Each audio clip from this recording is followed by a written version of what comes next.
আসসালামু আলাইকুম। ওয়ালাইকুম আসসালাম রহমতুল্লাহ বরকাত। ভাই কি দেশের বাড়ি কোথায় আপনার? ইন্ডিয়া। ও, তো কুয়েতে কিভাবে আসলেন?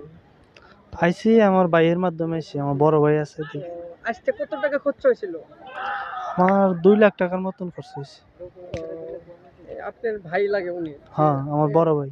যেদিন পাসপোর্ট জমা দিচ্ছেন সেদিন থেকে কয় মাস লাগছে কুয়েত আসতে? আমার ভিসা 17 দিন হয়ে গেছে। মাত্র? হ্যাঁ, এত তাড়াতাড়ি হয়? কোম্পানি ভালো, তাড়াতাড়ি হয়ে গেছে। ও, আরেকটা বিষয় ভাই, আপনারা ইন্ডিয়া থেকে আসলে তো কম লাগে, আমাদের বাংলাদেশ থেকে আসলে এত টাকা লাগে কেন?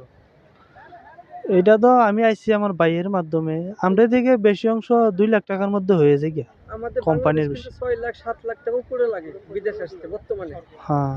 ওই হিসেবে আপনাদের অনেক ভালো, সুযোগ সুবিধাও ভালো আপনাদের। হ্যাঁ, অনেক ভালো। তো স্যালারি কত? স্যালারি 75 টাকা। ও, মাশাআল্লাহ।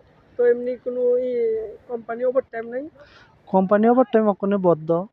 খাওয়া, খাওয়া দাওয়া সব নিজের। থাকা? থাকা কোম্পানি। ও, আপনাদের কয় বছরের কন্ট্রাক্টে নিয়ে আসে? এমনি তো এগ্রিমেন্ট পেপারে লেখা আছে যে 2 বছর।